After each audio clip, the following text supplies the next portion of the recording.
sama AK, apakah AK-nya itu sama? Jelas lain. AK itu kalian harus profesi dulu.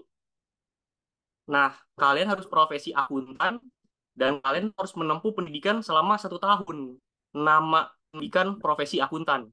Nah, nanti setelah pendidikan profesi akuntan, kalian kan dapat gelar AK tuh. Wisuda dapat gelar AK, nanti kalian harus ujian. Ada namanya ujian Chartered Accountant. Nah, ujian Chartered Accountant itu ada beberapa stepnya, guys. Jadi ada yang middle, ada yang advance-nya. Nah, kalau yang udah lulus yang middle, itu nanti kalian dapat gelar tuh ACA atau Associate Chartered Accountant. Nah, untuk saat ini saya udah ujian lagi untuk yang level advance, tinggal tinggal nunggu pengumuman. Kalau misalkan langsung lulus, ya saya bisa langsung dapat gelar CA atau Chartered Accountant. Nah, selanjutnya untuk CPA pun sama. Jadi nanti kalian misalkan kalian udah lulus level yang middle, nanti gelarnya ada CPA, Associate Public Accountant. Nanti kalau misalkan kalian udah lulus yang level advance, nah nanti kalian kalau untuk IPB saya tinggal satu ujian. Jadi kalau misalkan satu ujian itu udah lulus, nanti saya bisa dapat gelar CPA-nya gitu. Tapi untuk CPA sama yang AP, untuk yang apa namanya registered, untuk dia tanda tangan di laporan keuangan itu juga lain, guys. Jadi nanti kalau misalkan kalian udah lulus CPA, itu kalian belum bisa untuk jadi partner atau untuk apa namanya tanda tangan di laporan keuangan, khususnya itu di bagian opini. Nah, kalian harus ngambil lagi AP. Ya, nanti itu ada ujian lagi gitu. Nah, ada tuh yang bilang di DM atau di message gitu ya, Mas gelarnya panjang banget gitu kan. Itu masih belum panjang, karena nanti masih mau ngambil lagi nih beberapa gelar yang mau saya ambil soon. Dalam waktu dekat, kayak ASEAN CPA, BKP, Bersertifikat Konsultan Pajak, CBV, sama FMVA. Nah, kalau untuk pengalaman saya sendiri, itu sebagai associate ya, masih masih associate auditor di Big Four gitu ya. Oke, mungkin dari sini ada yang mau tanya-tanya dulu nih guys.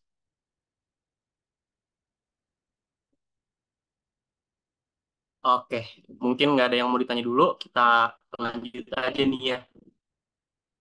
Oke, ini in collaborations ya with apa namanya akun Tanya Dong dan Okane Talks. Jadi akan ada nih hadiah yang menarik banget buat kalian ini uh, apa namanya teman-teman sekalian. Caranya tuh gampang, gampang banget. Tinggal yang pertama tuh follow TikToknya akun Tanya Dong dan Okane Talks ya. Habis itu kalian posting TikTok story kegiatan seru kalian selama webinar dan tag akun Tanya Dong dan Okane Talks. Nah, nanti yang selanjutnya pemenang akan diumumkan di feed TikToknya Okane Talks gitu ya. Simpel banget, tinggal kalian ngeposting kegiatan webinar seru kalian di hari ini, nanti tinggal di tag akun Tanya Dong dan Okane Talks gitu ya. Oke, selamat belajar teman-teman di hari Sabtu. Oke, ini untuk for your information aja nih guys. Jadi accounting standards yang kita tahu kan biasanya cuma PSAK, IFRS, US GAAP gitu ya. Tapi itu banyak, sebetulnya itu banyak banget. Apalagi kalau misalkan kalian join ke Big Four, itu accounting standards tuh kita mulai dari SAK, IFRS, US GAAP, Australian Equivalent to International Accounting Standards, Canadian Private Enterprise, ada Canadian Other GAAP, Dutch Standard on Accounting, French General Accounting Principles, ada juga German GAAP, ada Hong Kong, ada Japanese GAAP, ada Republic of China GAAP. Nah, ini tuh susah kalau misalkan dijelasin satu-satu. Dan kalaupun menjelaskan, bukan kualifikasi saya untuk menjelaskan, karena ini udah level partner biasanya nih guys, yang udah paham segini banyak accounting standards gitu ya. Nah, biasanya kita kalau misalkan nyusun laporan keuangan, itu biasanya kita berpacunya ke SAK dan IFRS saja, gitu guys.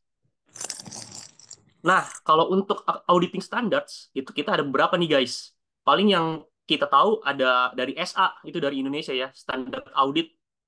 Nah, tapi di dunia ini, kalau misalkan kalian masuk Big Four, itu ada lagi guys, auditing standards-nya. Ada PCAOB, ada International Standards of Auditing, ISA. Nah, ini kita juga pakai nih guys. Nanti biasanya kalau misalkan di WPWP kita tuh kita nyebutin nih, misalkan ini tuh merefer to ISA berapa nih, aturan-aturannya. Nah, ada lagi US GAAP, ada lagi US GAS atau Government Auditing Standards, dan ada lagi Canadian GAAP. Gitu, guys. Nah, sebelum kita memulai apa audit itu ngapain aja, kita basic dulu nih, audit risk yang udah pernah kita pelajari nih di kuliah. Sebetulnya ini tuh kepake nggak sih di dinanti gitu ya di bidang pekerjaan sebetulnya kepake untuk konsep sebetulnya ya. Nah, audit risk itu tuh kan kita bagi menjadi tiga ya. Ada inherent risk, ada control risk, sama ada detection risk.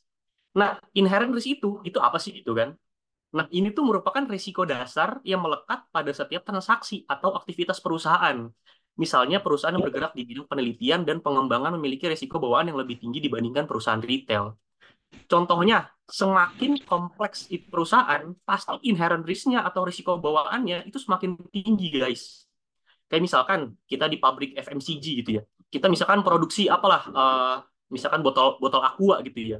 Semakin dia banyak transaksinya, pasti kan akan ada tuh kecurangan-kecurangan, misalkan botolnya ditilep lah sama penjaganya. Tapi kita sebagai auditor, kita tuh harus ngecek, yaitu ada namanya stok opnam di setiap akhir tahun. Apakah apa namanya perbedaannya tuh different tuh signifikan atau insignifikan? Kalau misalkan insignifikan, ya udah kita pas. Tapi kalau misalkan dia signifikan, wah ini bisa masuk ke manajemen letter gitu ya. Ataupun nanti ngefek opininya, guys. Nah, begitu. Selanjutnya ada lagi namanya control risk atau risiko pengendalian. Nah, ini tuh apa sih? Nah, jadi tuh risiko ini tuh adalah sistem pengendalian internal perusahaan yang tidak bisa mencegah atau mendeteksi adanya kesalahan material. Semakin lemah sistem pengendalian internal.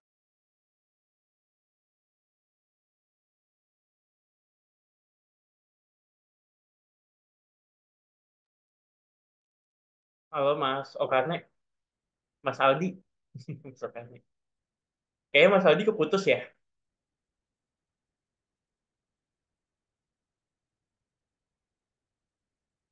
Mas Halo, halo, Aldi. halo. Ya, Mas Aldi. Iya, Mas Aldi agak putus-putus, Mas Aldi. Mungkin teman-teman tunggu sebentar Mas Aldi ya, sembari Mas Aldi memperbaiki jaringannya nih. Kita tunggu dulu. Soalnya hujan, wait, teman-teman. Kita tunggu Mas Aldi dulu ya. Sepertinya jaringannya. Jadi memang kalau boleh sedikit sembari nunggu Mas Aldi, memang sebagai auditor itu juga mesti memahami resikonya apa gitu. Jadi ketika kita bikin apa ya, bikin rancangan audit atau kita bikin prosedur audit, itu kita juga mesti paham ini resikonya di mana. Jadi kita sebagai auditor udah mesti bisa Oke, halo guys. Oke, siap, udah masuk Udah Mas. tersambung lagi kah? Udah tersambung lagi Mas Adi, aman. Halo, halo, halo. Aman Mas Adi. Mas Aldinya masih Wait, tunggu Mas Aldi. Wait.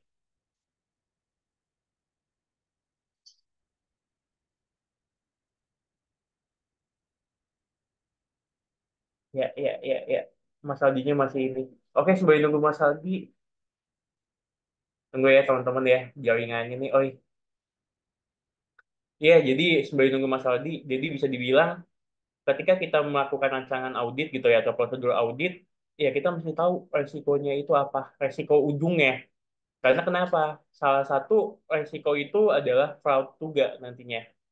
Jadi untuk tingkatan fraudnya ini gimana ya? Gitu. Nah, itu mesti paham resikonya kayak gimana. Kayak tadi Mas Aldi bilang, oke Mas Aldi udah mulai, Udah nyambung lagi ya. udah Tadi nyambung sampai di lagi. mana, guys? Tadi Tadi keputus. yang botol tadi ML, manajemen letter, Oh, oke, oke, oke, oke, oke. dari situ udah Saya mulai coba share. putus tuh. Siap, siap. Jadi yang tadi Saya coba botol, share screen lagi. inherent risk, terus habis itu disampaikan ke manajemen letter, Oke. Udah terlihat ya, guys? udah aman, siap. Oke, yuk kita lanjut. Jadi tadi Oke. saya ulang ya. Kalau misalkan inherent risk, tadi kalau misalkan botolnya itu ketilep gitu ya. Yaitu kita lihat tuh dia masuk ke signifikan atau insignifikan perbedaannya. Kalau misalkan dia signifikan, ya itu kita bisa bisa ajuin ke manajemen letter ataupun kita bisa ngefek opini gitu ya. Nah, untuk selanjutnya, resiko pengendalian atau control risk. Nah, ini tuh resiko bahwa sistem pengendalian internal perusahaan tidak bisa mencegah atau mendeteksi adanya kesalahan material. Semakin lemah sistem pengendalian internal, maka semakin tinggi resiko pengendalian nih, guys. Nah, jadi tuh ini nanti ngefeknya ke test of control. Jadi nanti kita bisa ngelihat nanti untuk test of control itu di slide selanjutnya. Nah, resiko deteksi atau detection risk. Nah, ini tuh merupakan resiko bahwa auditor tuh gagal mendeteksi adanya kesalahan material dalam laporan keuangan selama proses audit. Dan auditor akan berusaha mengurangi resiko deteksi dengan melakukan prosedur audit yang tepat. Nah, ini biasa kita sebut itu nanti ada namanya prosedur substantif gitu ya guys ya. Nanti di slide selanjutnya akan kita bahas lebih lanjut. Oke, wait.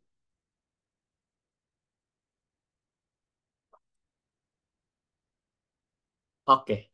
Nah, untuk tipe audit sendiri itu kita ada beberapa guys. Ada AUP atau Agreed Upon Procedure, selanjutnya ada Review Audit, selanjutnya ada Group Audit, selanjutnya ada Statutory Audit dan ada General Audit gitu ya. Mungkin dulu pas saya masih mahasiswa, oh audit itu cuman cuman satu doang gitu.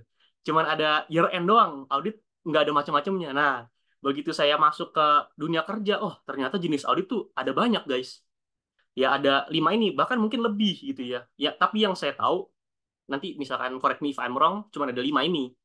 Nah, kayak misalkan AUP, Audit Open Procedure, itu apa sih gitu kan? Nah, jadi Audit Open Procedure itu kayak misalkan kita tuh ngeceknya kayak cuman akun akun beberapa akun gitu guys. Misalkan cash, ataupun kita untuk cek fix asset doang, ataupun cuman ngecek akun receivable. Dan itu pun bukan kayak untuk year end audit gitu loh. Jadi kalau misalkan AUP itu lebih kayak uh, dia tuh tidak mengeluarkan opini. Jadi kayak misalkan untuk ngecek bank nih, misalkan dia AR-nya tuh kira-kira udah oke belum sih, udah sesuai dengan aturan yang berlaku atau belum gitu. Nah, habis itu ada review audit. Nah, review audit ini auditor tuh mengeluarkan opini. Skupnya lebih besar daripada AUP, tapi lebih kecil daripada general audit gitu guys. Nah, selanjutnya ada group audit dan statutory audit. Nah, biasanya kalau misalkan group audit ini kita misalkan klien kita ada di UK gitu ya. Nah, nanti ini kita nih dari Big Four ini dari Indonesia nih langsung komunikasi nih ke KP yang ada di Inggris misalkan gitu ya. Nanti kita menyampaikan hasil audit kita kepada KP yang ada di Inggris gitu. Misalkan seperti itu gitu ya. Nah, kalau misalnya untuk statutory audit sendiri itu kayak kita untuk audit di lokalnya aja gitu guys. Jadi nggak yang report ke grup audit yang di luar negeri begitu ya. Nah, kalau misalkan general audit ya itu termasuk year end audit gitu ya. Seperti itu. Mungkin sampai di sini ada teman-teman yang mau tanya dulu guys. Bisa raise hand atau via chat atau apa namanya open mic juga boleh kok. Oke, mungkin belum ada ya guys yang mau nanya. Oke, oke, Gabriela, Krifan, boleh boleh dari Gabriela Putri dulu. Gimana gimana? Ada kebingungan apa? Halo Kak, Halo halo. Kak, aku mau tanya dong, kalau kan di sini kan Ya tipe ya. audit ada 5 ya Kakak bilang, ada review audit. Ah, ah, ah. Review Ya audit itu tuh sebenarnya contohnya nih Kak, semisalkan ada perusahaan yang udah diaudit nih, udah keluar nih Kak laporan ya auditornya, opininya udah keluar contohnya buat tahun 2023. Nah, review audit yang ya. dimaksud itu kita ngecek lagi gitu Kak, laporan yang Oh, udah oh. diauditnya atau gimana ya Kak? Aku masih bingung yang di bagian review ini. Oke oke oke. Jadi tuh oke. Ini langsung aku jawab ya guys. Langsung aku jawab Gabriela. Jadi kalau misalkan review audit itu dia kalau misalkan kita audit kan ada namanya engagement letter tuh kan. Nah, di engagement letter itu, dia tuh kita harus menetapkan dia ini tuh audit itu termasuk termasuk audit apa? Termasuk audit year end, termasuk audit AUP ataupun termasuk audit review gitu. Jadi itu dari awal banget itu kita udah menetapkan. Jadi bukan bukan yang kayak misalkan oh nih dari yang year end audit tiba-tiba jadi review audit enggak. Kalau misalkan kayak grup grup audit kayak grup audit sendiri nanti ada lagi tuh statutory auditnya sendiri. Jadi enggak yang langsung tiba-tiba brek semuanya langsung gitu enggak, Gabriela. Jadi kalau misalkan memang itu untuk year end audit, ya memang khusus year end audit. Tapi kalau misalkan untuk review audit, dia ada lagi review audit tersendiri begitu. Nah, apakah masih ada kebingungan, Gabriela? Oh, berarti prosedurnya itu beda ya Kak antara yang si review sama yang general auditnya. Jadi kalau misalkan untuk general audit, dia kan semuanya tuh, semua akun gitu ya. Nah, mungkin Oh, kalau misalkan, kayak misalkan dari akun BS sama akun PL gitu ya. Dari aset, liability, equity, semua tuh diaudit kalau misalkan untuk yang general audit gitu. Sampai ke PL dari revenue, expense itu kita audit semuanya. Nah, kalau misalkan review audit, itu dia ada beberapa akun, Gabriela mungkin ya. Ada beberapa akun yang kita audit. Tapi kalau misalkan kita ngomongin ke AUP, itu cuma beberapa akun. Perbedaan utama dari AUP sama review audit, kalau AUP tuh dia tidak mengeluarkan opini. Tapi kalau review, itu dia mengeluarkan opininya auditor gitu loh. Nah, kira-kira paham nggak tuh sampai di situ? Oh, oke oke paham paham Kak. Ya, makasih ya Kak. Oke. Iya, sama-sama. Tadi ada satu lagi yang mau tanya. Siapa? Ke Ivan ini nih anak Bandung yang mau jadi auditor PwC. Monggo Oh, ke Ivan. siap. Boleh, boleh tuh, boleh, boleh. Chris, Udah ini tadi Chris. Nah, nih. udah Bang, kayak pertanyaannya sama. Oh, oke. Jadi Ah, udah, jadi udah nggak ada kebingungan lagi ya teman-teman di tipe audit ini tuh seperti apa gitu. Oke. Jadi kita bisa lanjut aja nih ya guys ya. Tunggu Mas Aldi. Nah, Sebelum kita lanjut, ini teman-teman yang di kolom chat, abis ini kita diskusi satu-satu ya. Kalau bisa oke, opsi siap, biar dijawab langsung sama Mas Aldi. siap, siap. Oke, kita lanjut Oke, dulu Mas Aldi. oke. Nah, jadi masih nyambung guys ke tipe of audit yang sebelumnya ya. Ini audit worknya tuh seperti apa sih gitu kan? Jadi kita tuh kalau ngaudit itu nggak yang langsung jebret satu satu data ke lain itu langsung kita audit gitu guys. Nah, ada beberapa eh, apa namanya audit worknya. Kayak misalkan kita tuh nanti mulai dari interim, ada year end, ada subsequent. Nah, ini saya jelasin satu-satu nih. Interim itu biasa kita mulai itu di bulan September lah biasanya. Umumnya itu September. Tapi bisa aja ada yang mulai di bulan Agustus gitu ya. Nah, interim tuh apa sih maksudnya? Jadi itu kita nyicil. Nah, ini yang saya tuh nggak tahu gitu pas dulu, pas masih mahasiswa gitu ya. Saya pikir tuh kayak audit itu langsung jebret semuanya, langsung dikasih data, kita audit, ya udah selesai gitu. Enggak. Jadi kita tuh nyicil dari namanya periode interim. Nah, biasanya tuh interim itu dari September sampai Desember, guys. Nah, di sini itu biasanya kita menetapkan akun-akun apa aja yang diaudit. Kayak misalkan tingkat tingkat resikonya itu seperti apa gitu ya. Nah, habis itu nanti kita baru tuh ada namanya year end audit. Biasanya di sini untuk year end audit kita udah apa namanya? Udah mulai ke substantif nih, guys. Substantif tuh kita udah mulai dari akun BS sama PL. Kita udah audit BS sama PL. Kalau untuk general audit ya guys ya. Nah, nanti kita udah mulai audit sesuai dengan prosedur dari apa namanya akun-akun itu gitu ya. Nanti ada lagi namanya audit untuk subsequent. Nah, biasanya kita untuk ngelihat apa namanya payment-payment yang udah dibayar belum sih di periode subsequent. Makanya kan kita biasa kalau di audit ada yang namanya test cut off. Nah, itu kita audit periode sebelum sama periode sesudah gitu. Oke, aman? Oke, kita lanjut ya guys. Nah, ini nih materi yang paling kita tunggu-tunggu nih guys. Audit flow gitu ya. Nah, sebetulnya audit tuh panjang banget. Bener panjang banget flow-nya. Nah, ini kita pertama tuh kita mulai dari engagement letter. Nah, engagement letter tuh apa sih gitu kan? Namanya juga engagement, pertunangan gitu kan. Jadi, auditor itu ada surat sendiri sama kliennya gitu guys. Nanti tuh dituangkan di engagement letter. Engagement letter itu biasanya ciri-cirinya tuh dia ada fee-nya. Nanti itu ada pembayaran-pembayarannya. Misalkan pembayaran berapa persen nanti di bulan kesekian tuh ada fee-nya nanti dia guys. Nah nanti juga auditor tuh minta director statement ke klien. Nah director statement tuh apa sih? Nah director statement itu uh, menyatakan direksi dan jajarannya itu mengeluarkan data yang sesuai, yang udah bener, yang nggak ada dimanipulasi untuk auditor melengkapi apa namanya kertas kerjanya dia atau working papernya dia gitu ya. Nah, abis itu auditor itu kita harus ngeset nih guys materialitinya. Karena kan yang kalian tahu menurut apa namanya menurut di buku ya, auditor tuh nggak bakal mungkin 100% bisa nge-cover kesalahan dari klien. Mungkin 90-an persen. Auditor tuh bisa yakin kalau misalkan klien ini tuh bener-bener nggak ada salah ataupun ada salahnya gitu loh. Nah, jadi kita tuh set materiality-nya berapa. Nanti tuh ngefek ke substantif tesnya kita nanti guys. Nah, nanti nih selanjutnya auditor itu akan melakukan scoping. Scoping tuh apa sih?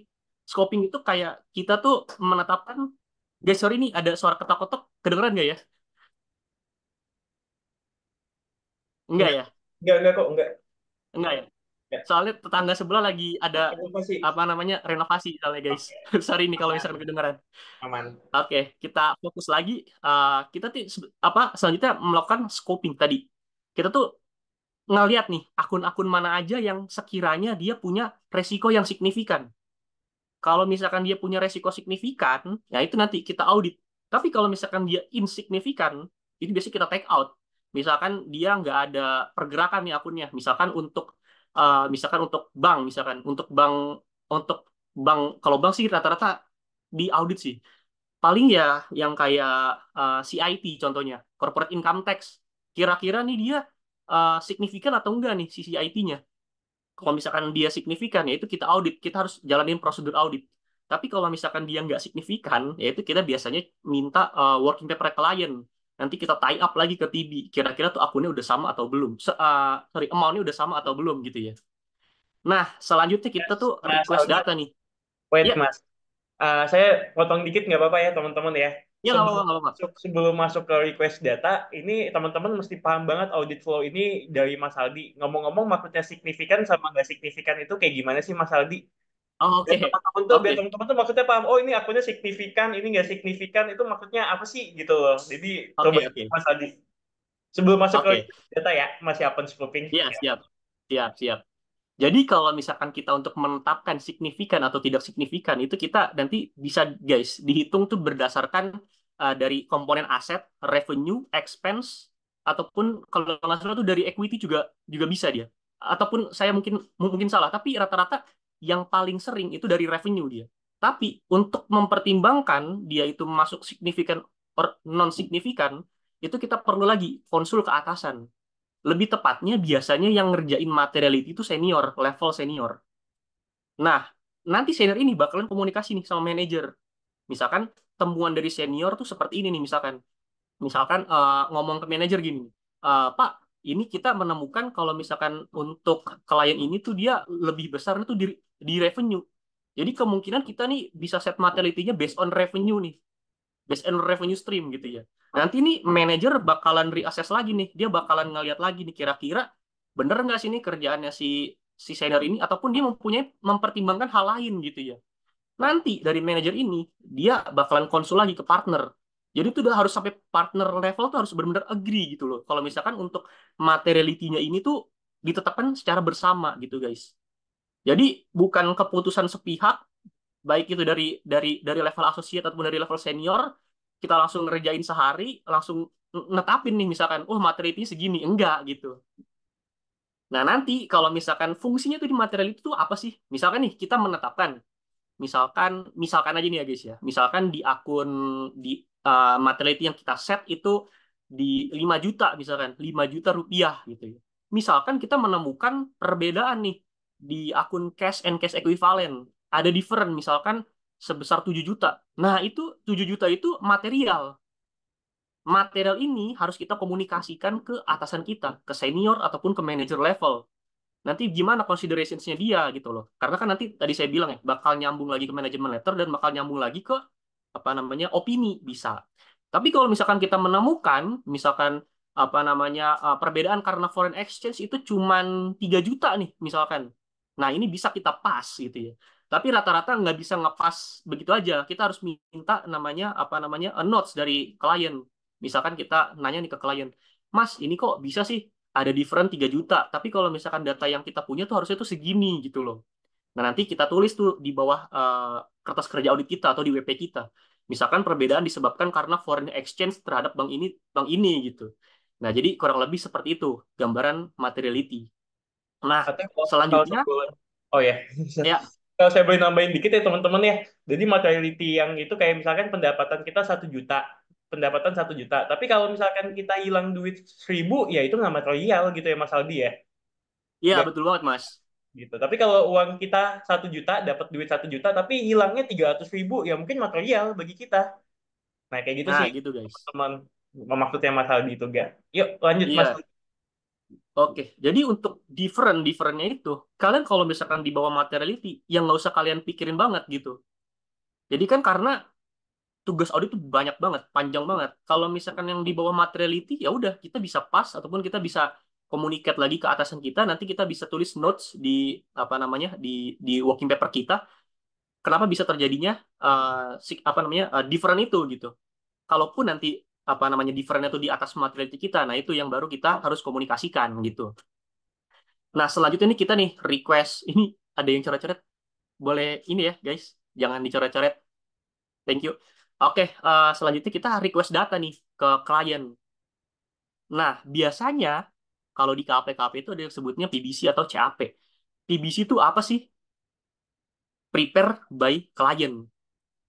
Atau CAP, Client Assistant Package gitu ya. Jadi kita nanti request. Jadi kalau misalkan kalian nanti someday masuk masuk apa auditor, kalau misalkan senior nanya gitu ya, kalian udah kirim PBC belum? Kalian udah kirim CAP belum? Nah, kalian nggak usah bingung. PBC CAP itu apa gitu.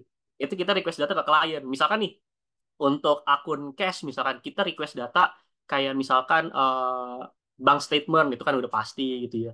Kalau misalkan untuk request akun receivable kita minta aging gitu-gitulah guys. Pokoknya intinya di request data nanti kita request data apa aja gitu ya yang mau kita audit ke klien. Nah, biasanya tantangannya tuh di sini gitu. Tantangannya auditor. Kita request data apa, dikasihnya apa gitu loh sama sama sama si klien gitu. Yang saya udah pernah bikin di VT saya sebelumnya tuh. Kita requestnya A, B, C, D, lalu yang dikasihnya D, E, F gitu kan. Nah, tantangannya auditor tuh di sini. Apalagi yang kalian baru nih, yang masih intern gitu ya. Mungkin mungkin belum pernah lihat namanya tuh apa delivery order, invoice yang real itu seperti apa gitu. Jadi kalau misalkan kalian dikasih dokumen sama klien, jadi jangan kayak oh ya udah kelar. Enggak, jangan. Jadi kalian tuh harus ngelihat nih dokumennya kira-kira amount-nya udah bener belum gitu kan. Misalkan nomor invoice-nya udah sesuai yang kalian request belum gitu. Jangan sampai kalian udah oke-oke aja gitu kan ya, udah kita receive nih Kak datanya gitu kan. Kalian kalian ngomong ngomong ke senior gitu ya. Pas kalian vouching, datanya lain gitu kan. Kalian harus request lagi tuh, mau nggak mau request lagi ke klien. Nah, biasanya nih klien ini select nih. Kok request lagi datanya gitu kan? Lah padahal kliennya sendiri yang ngirimin datanya asal-asalan gitu loh. Nah gitu guys. Ini tantangan banget sih. Jadi Ya, kalian harus benar tahu dokumen apa yang kalian request. Kalian harus cek benar-benar make sure datanya itu udah bener atau belum gitu ya. Walaupun itu susah buat auditor awal, tapi makanya itu pentingnya komunikasi dengan tim gitu ya. Mas Nah Aldi, selanjutnya kita tuh jalanin. Ya, ini namanya boleh Mas Aldi ya? Kita agak diskusi ya boleh santai boleh boleh. tadi. Jadi Iya ya satu nggak apa-apa santai memang, mas. memang betul kata Mas Aldi, bagian request data ini adalah bagian poin terpentingnya ya Mas Aldi ya. Di sini keluh Wah kesahnya penting banget mas. betul. Dan makanya bagi Bener kalian banget. teman-teman, pahamin banget yang namanya siklus pembelian sama siklus penjualan.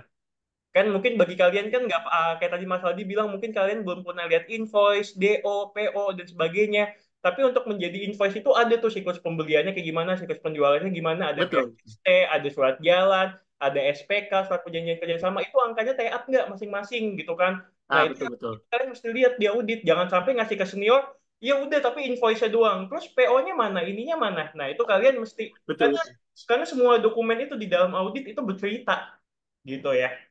Betul, Siap. betul, betul, betul. Lanjut, Jadi Mas. tadi tuh tie up maksudnya Mas Angga tuh kira-kira amount-nya tuh sama atau enggak gitu guys. Jadi dari PO, DO, invoice sampai bank statement tuh amount-nya sama enggak gitu. Nah, bisa jadi beda karena apa? Karena ada tax, biasanya PPN gitu ya. Nah, itu kalian harus benar lihat banget tuh satu-satu secara detail gitu ya. Nah, selanjutnya kalau misalkan kita udah request data nih, kita udah receive all data, nah kita baru ngejalanin prosedur audit kita nih. Jadi namanya TOC, Test of Control. Test of Control itu kita lakuin biasanya itu pas di interim, guys. Jadi itu kayak kita tuh tadi kayak Mas Angga bilang, test of control tuh ngapain sih? Misalkan kita di siklus pembelian gitu ya. Kita harus ngelihat nih, kira-kira dokumen pembelian yang klien punya itu udah lengkap atau belum gitu ya. Kalau misalkan itu apa namanya dokumennya belum lengkap, ya itu bisa ngefek ke TOC-nya dia apa namanya not rely gitu ya. Jadi kita nggak bisa rely ke TOC-nya dia. Misalkan bisa kan bisa jadi tuh pembeliannya pakai pembelian fiktif gitu ya guys ya. Kita nggak tahu, makanya kita harus minta dokumennya. Nah, TOC ini itu dibagi lagi. Jadi ada yang general control, nah itu yang biasa kita audit in general. Misalkan untuk apa namanya pembelian, siklus penjualan, untuk siklus apa namanya revenue-nya dia, itu kita cek tuh satu-satu. Gimana cara tuh klien nge-generate revenue, kita harus cek satu-satu sampai revenue-nya itu masuk ke bank statement-nya si apa namanya si klien gitu. Nah, biasanya kalau misalkan kliennya gede-gede banget nih, misalkan kliennya raksasa, itu biasanya juga ada IT-nya. Kita kita biasa kerjasama auditor general tuh kerjasama sama auditor IT. Kalau misalkan di saya ada namanya FAID gitu ya, financial IT lah pokoknya dia khusus audit tentang IT gitu ya. Jadi dia tuh ngecek benar-benar IT control itu udah sesuai belum dengan aturan-aturan IT yang berlaku gitu ya. Gitu. Nah, selanjutnya itu kita ada lagi nih general ledger testing tuh guys. Nah, biasanya nih kita mapping nih kira-kira apa namanya jurnalnya tuh udah sesuai belum sekalian itu kita udah sesuai belum sih sama jurnal-jurnal apa namanya yang berlaku gitu ya. Tapi kalau misalkan ada yang jurnal yang beda, misalkan dia harusnya nyambungnya ke payable tapi dia malah nyambungnya ke receivable ataupun nyambungnya ke apa namanya ke cowok lain, ini bisa langsung ketahuan. Nah, ini tuh pakai apa sih? Nah, kalau di akuntan saya apa di KAP saya itu ada namanya aplikasinya tersendiri, guys. Jadi kita tinggal masukin si general ledger sama TB-nya, ini masuk ke TB testing juga. Nanti kita lihat nih kira-kira nih general ledger dan TB-nya ini kita bisa rely nggak sih? Ataupun ada yang tadi yang saya bilang harusnya cowok yang di jurnalnya ke A tapi malah di jurnalnya malah ke D gitu ya. Wah, itu tuh kita harus komunikasi. Kira-kira ini bener nggak sih? Kita pastinya harus komunikasi ke atasan dulu. Nanti komunikasi ke kliennya baru. Ini kira-kira nih jurnalnya nih ada salah atau enggak sih? Nah, misalkan klien nanti ngelak nih. Oh enggak mas, bener nih jurnalnya seperti ini. Pastikan dia ada reasonnya tuh. Misalkan nih jurnalnya terbentuk karena adanya misalkan dari departemen ini dia nggak ada wewenang biasanya tuh. Dia nggak ada wewenang, makanya digantikan dengan departemen ini. Karena kan kalau misalkan kalian tahu di sistem informasi dan pengendalian internal itu kan ada beberapa orang yang bisa nge-authorize gitu ya. Nah mungkin yang authorize ini dia nggak punya apa namanya autorisasi untuk ngejurnal ke jurnal A misalkan. Makanya nanti dia diarahin ke orang yang punya otorisasi di apa namanya malah jurnal ke C. Nanti tinggal jurnalnya di reverse dibalik gitu guys. Biasanya sih seperti itu alasan-alasannya. Nah begitu. Ini udah including ke TB testing juga. Nanti sama baru nih kita masuk ke apa namanya year end yang di year end-nya. Nah, itu biasa kita sebut substantif testing atau kita biasa sebut tuh C2V gitu ya. C2V testing. Nah, C2V ini tuh ngapain sih? Nah, ini tuh biasanya kita tuh ngecekin dari BS account sampai ke PL account. Kita cek nih misalkan cash-nya tuh udah sesuai belum. Nanti ada lagi tuh prosedur-prosedurnya. Nanti misalkan kita cek lagi nih, akun receivable udah sesuai belum, AP-nya udah sesuai belum, equity-nya udah sesuai belum sama notarial deed yang ada gitu kan. Ataupun kita bisa ngelihat juga misalkan apa namanya revenue-nya dia udah sesuai belum dengan apa aturan-aturan yang berlaku, PSAK yang berlaku ataupun IFRS yang berlaku gitu ya. Ataupun dia expense-nya tuh udah sesuai belum gitu. Intinya tuh seperti itu untuk si substantive testing gitu ya. Nah, nanti untuk TOD itu ada lagi. Dia tuh sama kayak TOC, dia nge-vouching, tapi fungsinya tuh lain. Kalau test of detail, dia lebih fokus ke amount. Nah, nanti nih TOD ini bakal kita bahas lagi nih di slide selanjutnya. Pas awal masuk, itu gue sempat bingung, guys. Bedanya TOC sama TOD itu apa gitu ya. Nah, biar teman-teman nggak bingung, nanti kita ada di slide selanjutnya. Ngebedain itu kayak gimana sih gitu. Nah, selanjutnya untuk di tahap reporting kita ada footing, cross footing, cross ref sama wordings.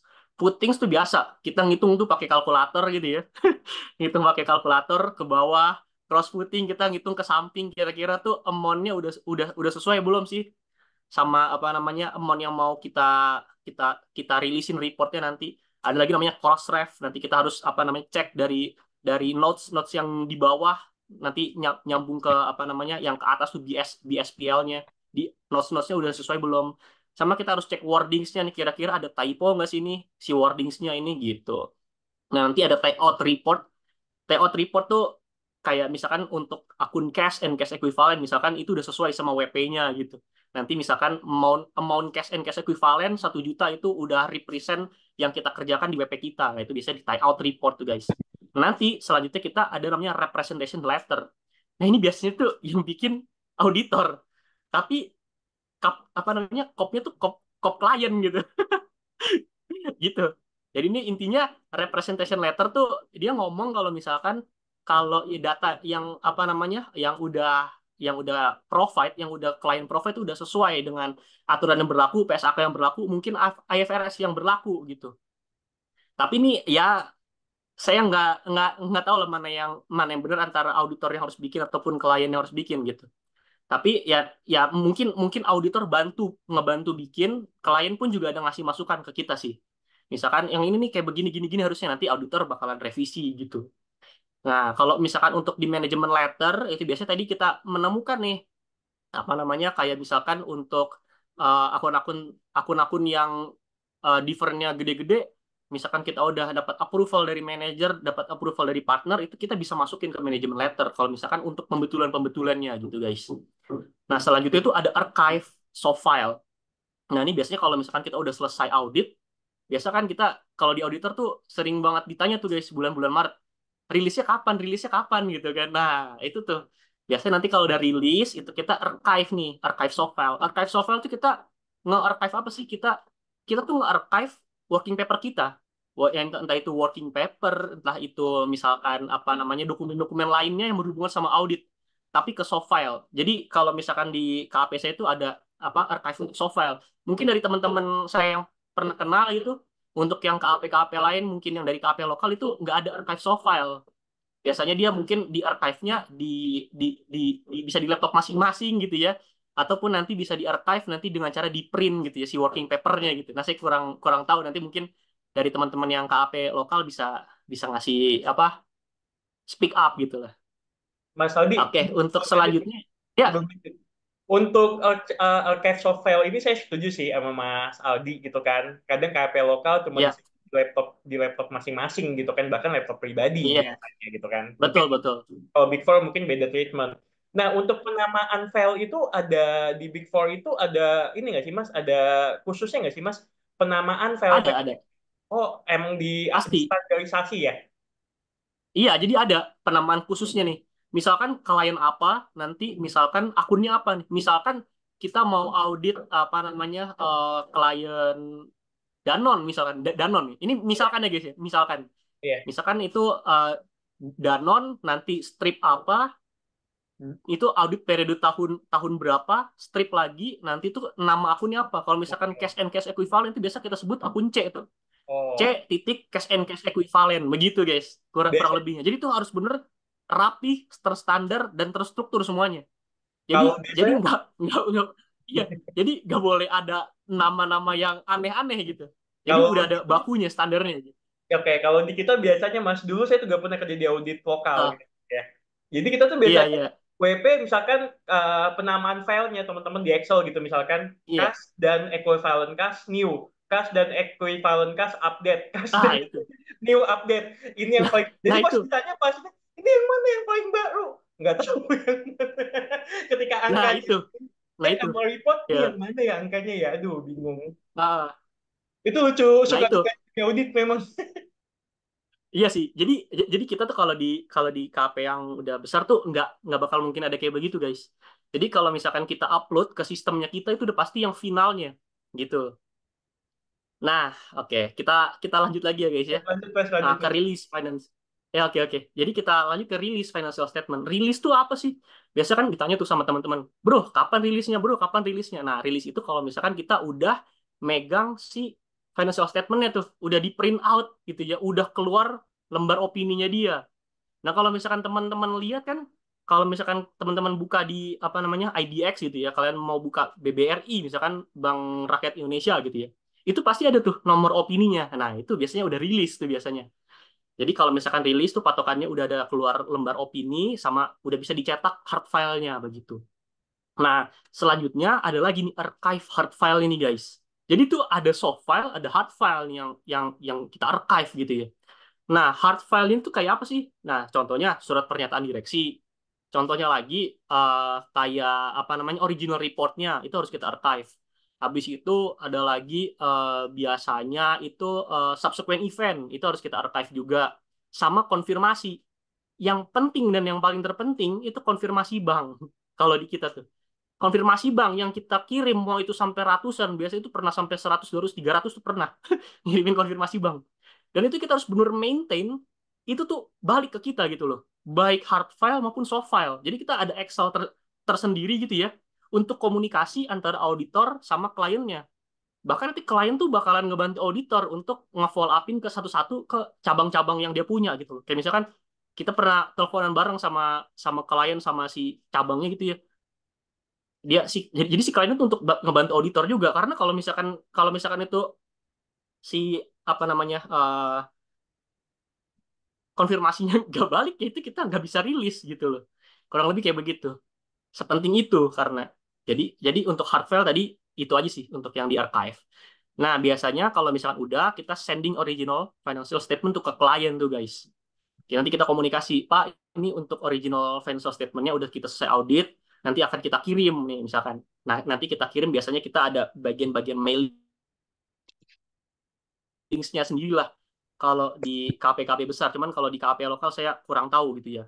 Nah, nanti kita harus minta lagi receiving client receive report nih dari klien. Kalau misalkan klien itu bener-bener udah receive atau udah menerima financial statement dari kita gitu guys untuk audit flow-nya. Panjang nggak nih guys? Panjang banget ya. Mungkin sampai sini ada yang mau ditanya dulu nih Satu dari lagi tuh teman-teman Mas, mau sekalian. tanya. Satu lagi mau tanya teman-teman, kalau mau tanya boleh lah. Ah, Boleh boleh, langsung boleh, aja, boleh. walaupun kita udah mau jam 11 tapi kita lanjutin sampai selesai. Tenang. Oke kan Mas Aldi ya, kita lanjut sampai selesai ya walaupun Boleh, boleh, boleh. ya. Saya mau tanya Boleh, satu boleh, nih. boleh, boleh. Untuk bagian ngerilis report itu Ya, kan pasti kan butuh cetak, ya, print, dokumen, bla bla dan sebagainya. Itu kalau di tempat Mas Aldi siapa betul. yang ngerjain Mas? Ya, ya. Ada bagiannya sendiri? Apakah tim Mas Aldi itu gak? Kita, Oh, tetap timnya kita, Mas Aldi kita itu sendiri ya? auditornya, auditor. Kalau misalkan ada intern, kita biasa intern yang ngerjain. Tapi kalau misalkan intern nggak ada ya associate. Jadi Oke. kalau misalkan senior tadi dia ngurusin si opininya dia udah rilis atau belum. Nah nanti biasanya senior nih bakalan bilang ke kita nih, tolong dong misalkan ambilin ininya untuk apa namanya financial statementnya. Tolong dong ambilin misalkan nih di bagian percetakannya gitu. Nanti ya Ya. udah kita jalanin aja gitu guys. Sekalian sekalian belajar gitu kan. Sekalian kita tuh mengenal struktur-struktur di KP itu seperti apa sih gitu kan. Oh ternyata untuk bagian percetakannya tuh ada sendiri gitu. Nanti untuk bagian mailingsnya tuh ada lagi sendiri gitu sih guys. Jadi jangan mikir kayak, wih anjir gue disuruh-suruh doang nih gitu kan sama-sama sini. Jangan. Jadi di situ kita belajar gitu loh. Belajar untuk apa namanya mengenal struktur organisasi di perusahaan gitu guys. Yang lain Oke, mungkin kita lanjut ya guys ya. Ada yang mau tanya nggak? Mungkin yang mau speak up apa lebih slow open kalau mic gitu. gitu. Nggak ada. Oke, Oke. udah cukup jelas ya guys. Lanjut. Nah, tadi nih yang sempat saya bilang engagement letter. Nah, biasanya nih dia bilang nih guys di sini surat perikatan engagement letter. Ini by the way nih gue ngambil dari Google ya guys ya. Ini KP-nya juga bukan KP gue nih. KP Hertono dan rekan. Nah, ini gue juga nggak tahu gitu. Ini cuma ngambil di Google, tapi gambarnya tuh seperti ini gitu. Tadi yang gue bilang ada pembayaran 50% pada saat kontrak disetujui. Nah, pembayaran keduanya tuh 50% pada saat final laporan diserahkan. Ini ciri-ciri utama nih. Kalau misalkan udah kalian ngeliat ada surat perikatan, engagement letter, terus ada pembayaran-pembayaran, nah ini pasti ini engagement letter gitu ya. Jadi di sini dia tuh menetapkan juga nih auditnya tuh untuk audit apa nih? Untuk apa year end audit, general audit, misalkan untuk statutory audit apa gimana gimana gitu. Nah, kalian bisa baca nanti kalau misalkan kalian join di KP bisa baca di engagement letter tuh. Nanti ketentuan-ketentuan audit itu seperti apa ya gitu-gitu guys. Nah, ini nih. Ini penting dan yang paling terpenting. Determination of audit test. Jadi kalau misalkan kalian jadi auditor nih, nanti bakalan ditanya mulu sama klien, Mas kok datanya nambah lagi gitu kan? Kalian auditor tuh harus paham ini, determination of audit test. Jadi resiko tuh kita bagi guys, ada minimal, low, moderate, sama high. Nah, kalau misalkan itu resiko minimal, nah ini nih, kita bisa rely test of control. Jadi ini test of control tuh semakin besar dia guys. Jadi kita ngejalanin substantive testnya itu mungkin prosedur itu cuma sedikit. Data-data yang kita butuhin itu cuma sedikit. Kalau misalkan resiko yang kita temukan itu minimal untuk klien itu ya guys. Nah, tapi kalau misalkan untuk resikonya tuh nambah lagi jadi low, nah test of control sama substantive testnya tuh bisa aja 50% gitu. Ini kayak kurang lebih gambarnya seperti ini. Tapi kalau misalkan resikonya itu moderate, ya kita ngapain perlu test of control? Test of control dia misalkan untuk siklus pembelian penjualannya aja dari resikonya aja moderate. Kita nggak bisa rely ke dia dong, gitu kan? Kita langsung nembak ke substantive test. Jadi kita langsung ngecek tuh C2V-nya. Data yang di request juga semakin banyak. Tapi kalau misalkan resikonya itu semakin tinggi, semakin high, kita ngejalanin full of substantive test and more request data. Banyak banget jadi data yang di request gitu guys. Dan ini pun nggak cuman audit associate ataupun audit senior doang yang bisa mengajukan resiko ini ya guys ya. Kita perlu pertimbangan juga dari atasan kita, dari manajer, dari partner kita tentang apa-apa aja yang kita temuin untuk resiko auditnya. Begitu. Jadi kalau misalkan nih kliennya nanya nih, Mas kok datanya nambah lagi lah. Orang resikonya aja semakin bertambah gitu kan. Jadi kita nggak bisa rely dong ke tesnya dari klien, test of controlnya dari klien gitu guys. Nah, ini tuh nyambung ke e-cover atau apa namanya international control apa sih e-cover I-nya saya lupa. Pokoknya C-nya tuh control over financial reporting begitu ya. Jadi tuh e-cover itu merupakan suatu proses yang dirancang dan dilaksanakan oleh manajemen perusahaan untuk mencapai beberapa tujuan, antara lain dalam pelaporan keuangan. E-cover sendiri membantu memastikan bahwa laporan keuangan perusahaan akurat, lengkap, dan dapat dipercaya. Efisiensi dan efektivitas operasi. Jadi tuh e-cover membantu memastikan bahwa operasi perusahaan berjalan dengan baik dan efisien. Nah, selanjutnya, kalau misalkan terhadap kepatuhan dan peraturan, e-cover itu membantu memastikan bahwa perusahaan mematuhi semua peraturan yang berlaku. Jadi, prosedur audit yang kita lakukan itu untuk nge-cover e-cover sendiri, guys. Gitu. Internal Control Over Financial Reporting, kalau nggak salah itu kepanjangannya, lupa.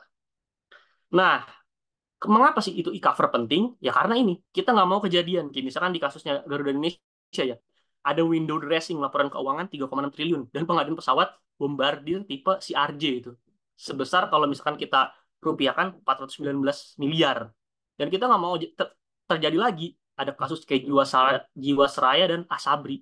Yang kasus Jiwasraya 16,8 triliun, kasus korupsi pengelolaan keuangan dan dana investasi. Dan kita nggak mau juga kejadian kayak misalkan Asabri 23,7 triliun korupsi terbesar di Indonesia. Bahkan sekarang ada lagi tuh yang itu ya Mas ya, sampai 200 triliun tuh ya. Kalau nggak salah tuh. 27 Lebih ya Mas ya. lebih gede lagi. Iya, waduh, gede lagi tuh kan. Nah, habis itu nih kita harus tahu benefitnya tuh apa sih kalau misalnya kita rely ke e-cover. Pertama itu ada dari internal impact sama external impact.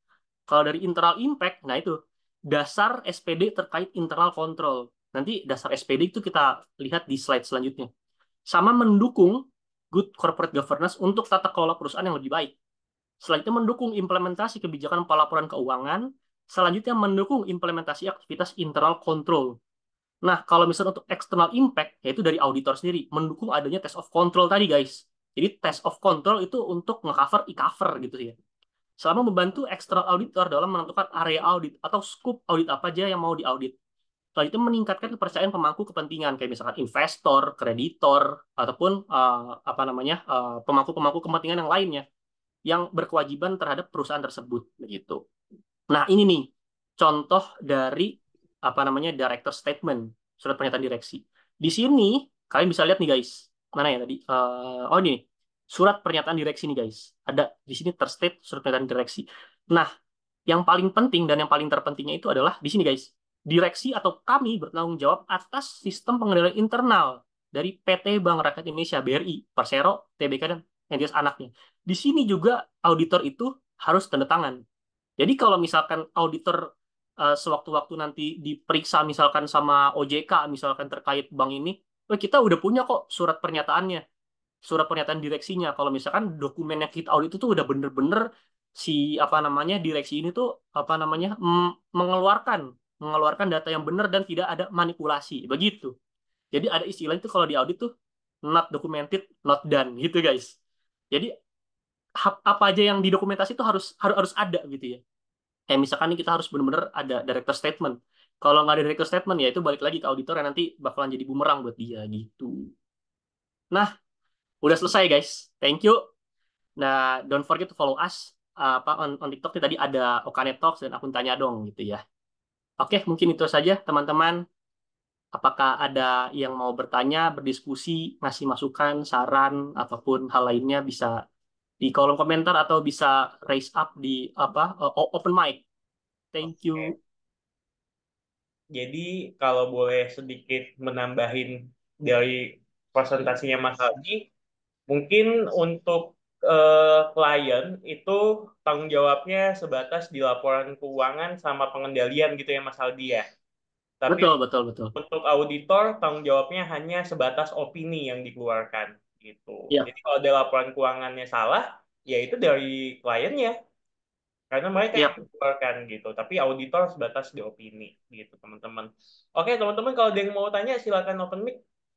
Monggo biar kita diskusi lebih santai walaupun udah jam 11 kita lanjut karena ada pertanyaan yang belum kita jawab. Kalau nggak ada, kita buat cek kolom chat nih. Eh gue mulai dari Gabriela Putri. Urutannya C, Banyak juga nih, Mas. ya urutannya CA Banyak. habis itu CPA ya. Apa tuh katanya urutannya CA habis itu CP. Oh, enggak mesti Gabriela. Jadi kalau misalkan kalian apa namanya mau ambil CPA dulu bisa, tapi tadi apa ada beberapa jenjang ujian, guys.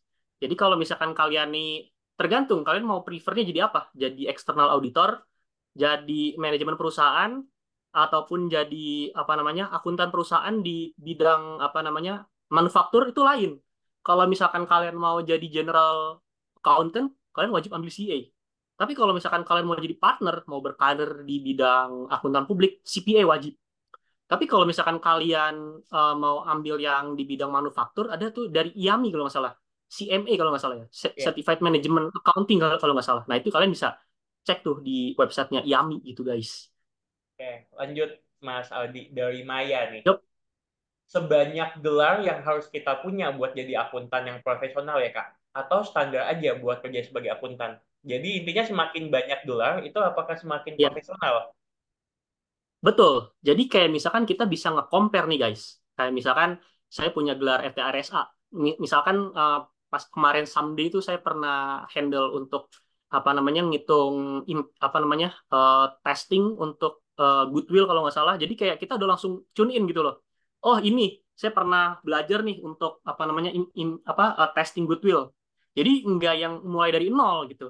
Ataupun someday kita dikasih assignment untuk misalkan oh untuk tes apa namanya tolong dong valuasiin ini nih tapi ini untuk valuasi dari sisi auditor karena kan kita kalau untuk valuasi tersendiri tuh kita ada bagian tersendiri ya namanya tuh di bagian SAT di bagian strategy and transactions jadi tuh kita ngecek nih dokumen SAT itu kira-kira udah bener belum jadi kita udah langsung tune in gitu loh kayak misalkan oh kira-kira nih kalau misalkan dari perspektif auditor tuh kayak begini gini gini gitu loh jadi kayak enggak yang masih nol-nol banget gitu loh guys karena kan kita kan kalau misalkan di apa namanya di kuliah kan ya kalau misalkan valuasi ya sekedar valuasi gitu kan sekedar kerjain sekedar sekedar ngerjain jurnal ya jurnal kadang kadang jurnal pun dihafal gitu kan nah itu yang jangan sampai kayak gitu guys jadi kalau misalkan kita sertifikasi kita kan harus ikut ujiannya tuh kalau misalkan kita lulus ujian ya berarti kita udah certified kita udah apa namanya udah kualifikasi gitu loh untuk di bidang itu gitu guys. Oke, lanjut lagi Mas Aldi. Kak mau Oke. tanya, buat semua standar, apakah masih berpatok pada IFRS? Setahu saya iya. Kalau misalkan untuk IFRS iya. Kalau misalkan Indonesia kan mengacunya kan ke IFRS. Kecuali tadi kalau misalkan kalian yang kalian lihat gap, gap kan buat khusus di Amerika tuh ya. Kalau misalkan untuk kayak Japanese gap gitu mungkin dia merefer ke GAAP yang ada di Amerika. Cuman kalau misalkan Indonesia dia masih refer ke IFRS. Correct me if I'm wrong ya guys. Tapi saya setuju sih sama Mas Aldi. Kita udah pindah Ah, kiblatnya ke IFRS ya dulu pakai gap to game masih. betul, betul. Iya, Pindahnya itu karena Amerika Serikat waktu itu krisis, tapi Eropa enggak, katanya gitu. Nah, akhirnya ah, kita pakai IFRS, karena IFRS Eropa ya, yang kebanyakan pakai. betul, betul, betul. Makanya kan aturan-aturan kita tuh banyak yang diadopt dari IFRS gitu. Betul. Nah, itu anak accounting mesti paham tuh sejarah-sejarah kayak gitu tuh. Wih, harus dong, harus dong. Iya. Lanjut Mas Aldi, tips lulus CA, tips lulus CA, preparasi persiapannya gimana? Kalau untuk CA, saya kan udah ujian tapi masih belum resmi banget dapat CA-nya kan. Hmm. Tapi kalau misalnya untuk tips ya kalian bisa buka di websitenya IAI atau Ikatan Akuntan Indonesia di situ ada modul-modul tuh guys ya. Ada banyak modul kalian mau mau belajar apa gitu kan. Mau itu dari pelaporan korporat, mau itu sistem informasi dan pengendalian internal itu ada semuanya, ada bener ada semuanya. Jadi kalian tinggal baca, kalian kerjain latihannya, nanti kurang lebih ya gambarannya untuk ujian pun seperti itu gitu. Oh, berarti dari modul Sama itu pula, hampir sama ya Mas ya? ah, Dari modul itu iya kurang lebih, hampir sama ya? iya Iya, kurang lebih tuh yang scope scope of examnya tuh itu gitu loh. Jadi dia nggak bakal mungkin kemana-mana gitu si ujiannya itu. Jadi kalau misalnya udah Oh, ditetapkan dari laporan korporat itu babnya A B C D E, ya itu aja yang berarti kalau, diiniin. Makanya kalian harus bener. Iya, Mas, kalau nggak salah di IAI itu sifatnya soft copy ya, tapi nggak bisa di-download ya. ya betul betul betul betul. Dan itu pun kalian bisa guys beli bukunya ada di websitenya IAI itu kalau nggak salah dulu. Saya ada bukunya sih beli. Nah, jadi ada soft copy, ada hard copy. Jadi kalau misalkan untuk stabilosi itu enak gitu loh guys. Ya. Oke, kita lanjut sama Mas Faiz. Kalau audit internal dan eksternal, apakah termasuk jenis audit? Internal dan eksternal tuh audit. Dia masuk audit guys. Tapi scope-nya tuh lain. Kalau eksternal itu kita ngelihat dari sisi eksternal, dari sisi luar perusahaan. Biasanya untuk fraud itu susah ditemukan sama eksternal. Biasanya kita communicate sama internal audit. Kira-kira nih misalkan misalkan nih kita komunikasi sama internal audit gini guys.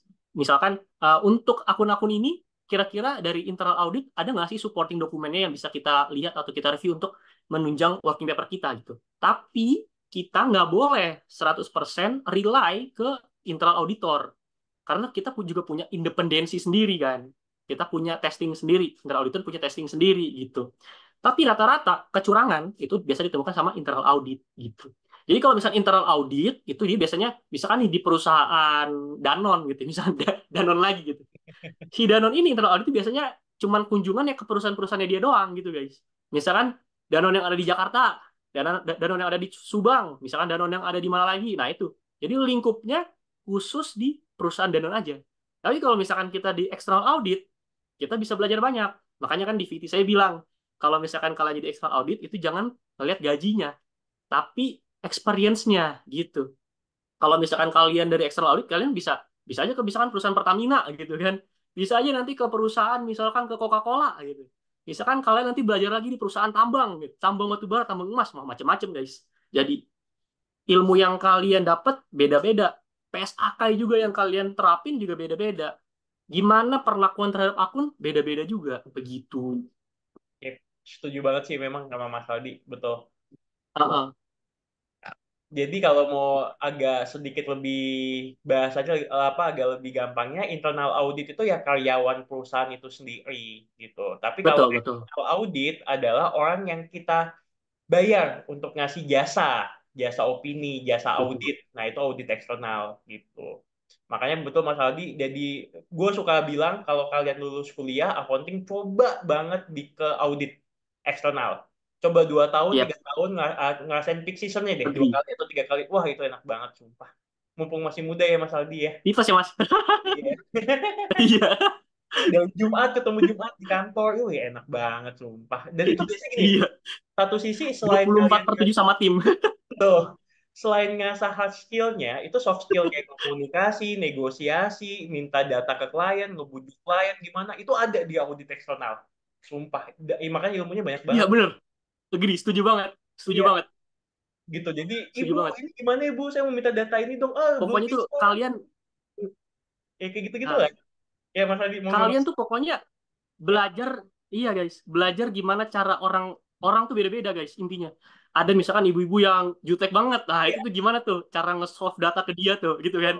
Nah, ada juga misalkan klien yang seumuran sama kita. Jadi nyantai aja klien misalkan, "Bro, gue minta data ini dong." Data yang lu kasih misalkan nggak sesuai sama yang gue minta. Ah, gas aman-aman aja. Tapi kalau udah tua nih udah bapak ibu-ibu itu kan lain lagi tuh guys pendekatan Betul, kayak misalkan betul. permisi pak saya mau minta data ini bapak yang bapak kirimkan datanya tuh kurang sesuai gimana cara kita ngelobi klien tuh dapat semua guys Itu ilmunya di gimana audit cara eksternal itu negosiasi Mas sama ya. klien gitu guys. Ya. Heeh. Dari cara kalian communication skill juga bakalan kelatih banget gitu guys. Terus nanti dapat klien mana yang enak. Kalau kita makan siang dapat Ah makan siang gratis dari klien. iya Nanti, benar benar benar. nanti sore Ba- dapat iya snack gitu. Ada juga benar klien benar benar. yang minta ampun. Iya Makan siang benar aja nggak dikasih. yang pelit banget. Iya benar benar benar. Nah kayak gitu-gitu itu enak banget teman-teman kalau kalian jadi auditor eksternal. Sumpah. Nah vibes kayak gitulah yang akan jadi cerita nantinya ya Mas ya. Betul, betul, betul banget. Nanti kalian bisa sharing-sharing guys, nggak ada di tingkat gitu kan ya. Ya. Ah dulu gue kayak gini, dulu gini gitu. Oke, Iya. lanjut, Mas. Kalau review opini, kalau review opininya apakah apakah sama dengan kayak WTP dan sebagainya? Review audit. Review jujur gua oke. Mas, Jadi review gua belum pernah dapet case-nya ya untuk review audit. Untuk AUP pun gue juga belum pernah, dan itu pun gue cuman kayak dari temen. Kayak misalkan, oh di audit, misalkan gue kan kita kan banyak banyak teman-teman auditor kan, kayak jadi kayak kita kayak ngobrol-ngobrol, pernah audit apaan aja bro gitu kan. Oh gue pernah audit AUP, oh gue pernah audit review. Nah kurang lebih gambarannya seperti tadi yang gue bilang. Tapi kalau misalkan untuk secara detail, nah gue nggak tahu tuh. Kalau misalkan gue bilang nanti secara detail kayak gimana, nanti gue nggak qualified buat ngomong karena gue belum pernah handle review audit sama AUP itu gitu guys. ya. Jadi biasanya ini sedikit sharing ya Mas Aldi ya. Saya tuh dulu Boleh boleh boleh boleh. AUP itu biasanya ketika ada kasus nggak sih Mas Aldi? Itu makanya dia pakai AUP. Nah, bisa bisa bisa bisa jadi Mas. Tadi kan karena kan AUP kan dia untuk apa namanya? Detail ke masing-masing akun aja gitu kan. Betul. Jadi Kayak misalkan AUP tadi sebatas misalkan ini piutangnya kayaknya ada masalah deh gitu kan. Jadi yang diaudit iya iya cuma iya. piutangnya aja gitu kan. Agree. Betul, Kayak gitu. betul, betul. Betul banget. Jadi kalau general audit yang kita omongin adalah kita periksa semua akun yang material-material itu ya Mas Aldi ya, sampai Yes, betul dokumen-dokumennya, betul. sampai jadi Ah, opini, engagement letter dan sebagainya itu ya Mas ya. iya. Kayak gitu sih teman-teman. Betul. Kayak kita lanjut lagi. Kalau misalkan ini 20 chat lagi masih ada loh Mas ini ke bawah. Biar berarti udah 15 Banyak tanggung, banget. tanggung mumpung masih Oke, hujan. Mumpung masih hujan. oke, boleh boleh. Ya kalian jadi auditor nantinya. Jadi ilmu accounting itu dan ilmu audit itu nantinya kita apa ya nggak dibayar murah gitu loh. Jadi misalkan nanti Iya gini, guys. mungkin Mas Aldi setelah selesai jadi auditor dia bisa ngasih jasa pembuatan laporan keuangan. Boleh-boleh aja dong. Orang dia Bisa bisa punya. Saya pun mungkin bisa mungkin bisa. bisa juga. Tapi jangan sampai kita dibayar murah, dibayar 500.000 Betul betul. laporan keuangan. Ih, ngapain gitu. Jadi Iya jangan betul guys. gitu. Jadi maksudnya pahamin banget dunia audit ini tuh luas banget teman-teman. Karena teman saya ada Betul betul betul. 1 bulan 300.000 mau bikin laporan keuangan. Ih, ngapain saya bilang. Nah, itu jangan jangan jangan sampai guys. Hargain profesi kita kayak dokter aja sekali suntik berapa juta cuy bilang apalagi dokter Iya, kita ya kan karena dia menghargai pekerjaan dia gitu apalagi kita iya. gitu. Oke lanjut Kak nanti PPT-nya dibagiin nggak Kak? Dibagiin dong. Pasti pasti Dibagiin. dibagiin guys. Nanti dibagiin teman-teman jadi silakan yang ada di grup Okane di grup akun tanya dong nanti bakal dapat juga PPT-nya. Pasti dong.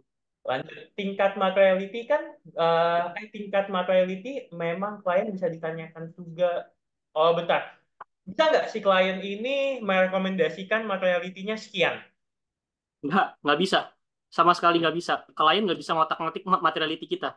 Jadi kalau misalkan kita udah mau tanya-tanya nih ke klien, misalkan klien iseng nih nanya, misalkan nih yang intern nih, biasanya Yang suka di bocor ya? tanya, iya, biasanya kan klien nanya, emang materiality-nya berapa? Itu jangan, jangan kalian sebutin, jangan kalian sebutin ke klien, karena itu benar classified banget, rahasia banget. Itu auditor punya, auditor yang bikin, auditor yang punya, jadi jangan sampai kesebar ke klien gitu.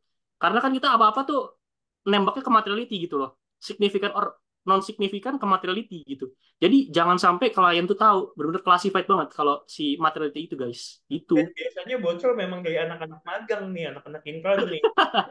Iya. Jadi kalian kalau masuk audit nanti ya guys ya.